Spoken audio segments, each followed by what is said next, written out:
Hi students, I'm back. This is our last discussion of deviance, and this time I really just want to tell you a story about a theorist. His name is Becker.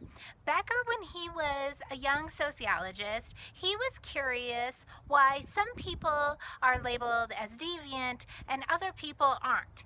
So his idea was to go to this little town.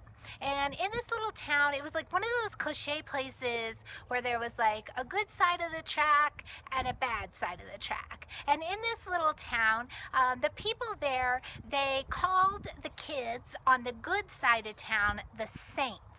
And they called the kids on the bad side of town the Roughnecks.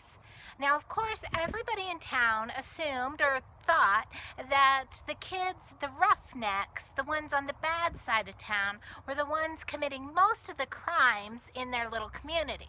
So Becker thought it would be cool to just follow the kids around and find out who was actually doing the criminal behavior.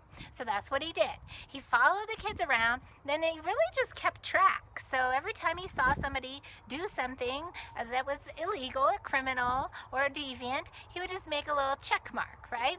And he just counted up how many times the Saints were engaging in deviant behaviors and how many times the Roughnecks were engaging in deviant behaviors. Now, of course, because Becker becomes famous and creates this whole theory called labeling theory, we know that it was the Saints who were actually doing most of the crime in the little community.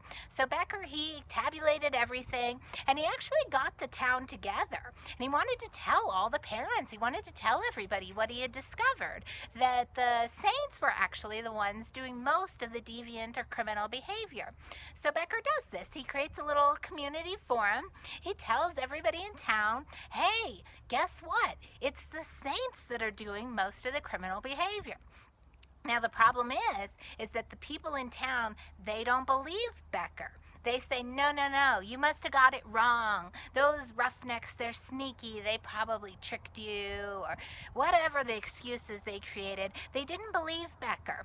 And so that left Becker kind of in a puzzled place, because he realized that it doesn't really matter what people do. What matters in terms of whether somebody's labeled as deviant or not is the label. Right? So once those kiddos lived on the wrong side of the tracks, it didn't really matter what their behavior was. The important part, if we want to understand deviance, was the label. Now we know this happens in other parts of our society, right? Where we just look at somebody and we say, oh, bad, deviant, scary, right? And then a lot of times if you talk to that person, you realize they're really pretty interesting and they're not deviant at all. They're pretty normal, right? We use the labels to try to categorize people, but our system of labeling people is inaccurate a lot of the time, right? So that's labeling theory in Becker, the Saints and the Roughnecks, where it doesn't really matter what you do. What matters is the way people label you. I hope you're well. I'll see you again soon. We're going to move on to social stratification. Can't wait. Talk to you soon. Bye-bye.